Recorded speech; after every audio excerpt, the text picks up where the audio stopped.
Vampirina to come to Disneyland because she's totally gonna be there starting in Halloween time.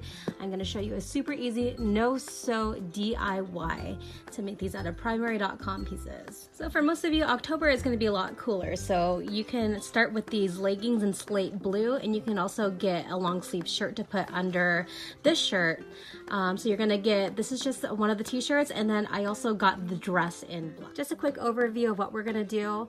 Vampirina has a black neckline on her shirt, so I'm going to paint that black, and then we're going to paint a spiderweb design all over this dress using this glitter paint. I am using this soft matte paint that you pour onto a plate, and I'm just simply going around the collar and painting the collar black. This is totally optional. I like the look of the black look around the neckline, and it's super easy to do.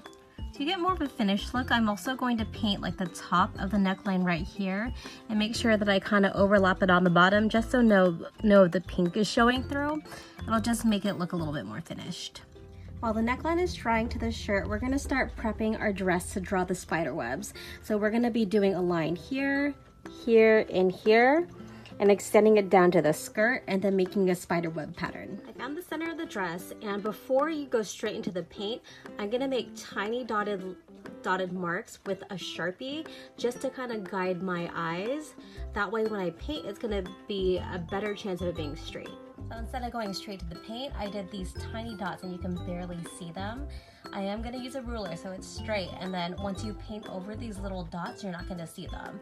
So it's just a really easy way to help you guide your lines. I thought it'd be easier to do the web portion of the top part before I did the skirt because I'm kind of leaning on this part to paint it. So what I did these new markers, just doing dots of paint to where I want the webs to be, and I'm just gonna make like, so I still get worried that it's not gonna be even, so I do another little guide mark in between these two dots to where I want the top of the arch to be, and then you just paint a little frowny face and that becomes the web of the spider web. Just a note about this dress, since it is like a gathered type of skirt here, it was a little bit difficult going through the pleats, but you just have to like stretch out the dress and paint in between the creases. And remember, it doesn't have to be perfect or exact because it is just a spider web. So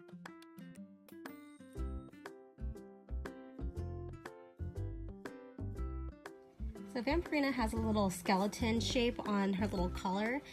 Since the pink isn't going to show too much over the black dress, I'm going to make this to go over the top of the dress, kind of like a necklace. So I just drew the shape and I'm going to cut it out. Here's a little skeleton shape that I just cut out. I did the marker in the back, so just flip it over. And to attach it, I'm actually going to sew it just right here. You can either hand sew, glue, whatever you want to do, but just do it right here.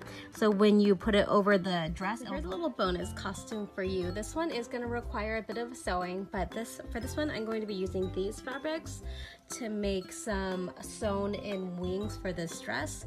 And I'm gonna make it actually her arm width. So this is what I call my computer paper method of making patterns.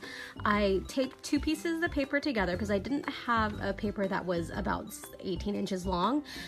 This is 18 inches, and I just drew out a bat shape to where I have my pattern piece here. I'm going to cut it out on the fold, so I'm gonna have two sides of the wings. And I'm only gonna cut it out of the black, and then I'm gonna sew the purple one on because the purple is a little bit of a thinner fabric. Just a note about picking purple fabrics, the reason why I have to sew it first and then flip it inside out is because this is satin and the edges will fray. But if you don't want to flip it inside out, you can totally just use purple fleece and just sew it directly on without flipping it. So I sewed the purple to the black, and you could see how much it shifted during the sewing. So that's why I don't cut out the purple beforehand, because once I cut it out and adjust it, you won't even notice the puckering. So it's all flipped out now, and what I'm gonna do is top stitch all the edges and top stitch in some decorative lines to make it look just a little bit more bat-like. Top stitching is just a fancy way of sewing right over the top. And here it is after top stitching. So you can see what a difference it makes just by top stitching the edges down and doing these little decorative things. I tried to make it look like you can follow like a bone line or like a vein line, and it just makes so much. To attach it onto the back of the dress, I'm just gonna sew a line right down the center right here, and I'm gonna do a stitch right here and right here. So when she stands up, when she wears it, the bat wings will just fly down like that, and it won't fly all the way down here. So just do 2 little stitches. I totally just realized that I sewed a wrong dress, so this is gonna have to be for little Gray, my bigger one, not the smaller one. So instead of doing finger bands right here, I did a elbow band for her right there.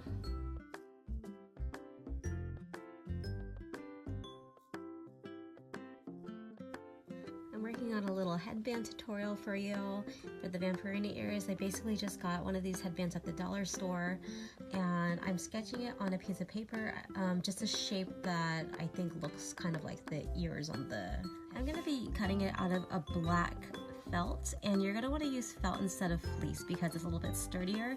You can also get the black foam, but it's important to cut out on the fold so it looks like that. So you want to make sure to cut it on the fold. To attach it on the headband, you're gonna open up your fold, put it around the headband, and I put a little mark where I want it to be, and you're gonna just glue it in place. So you're gonna put glue in between there, so it's gonna look like that when you're done. So I'm using hot glue, and the good thing about the hot glue is that when you use it, it's gonna stabilize it a little bit more.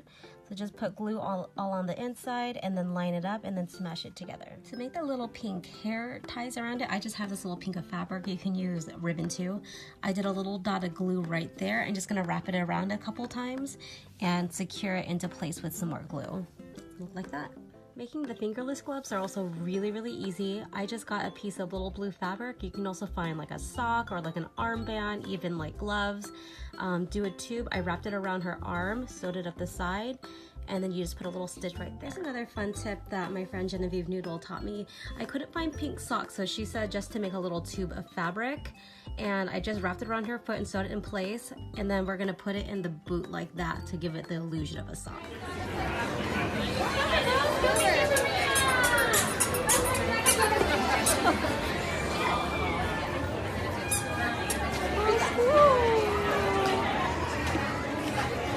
Oh, she's by the veil.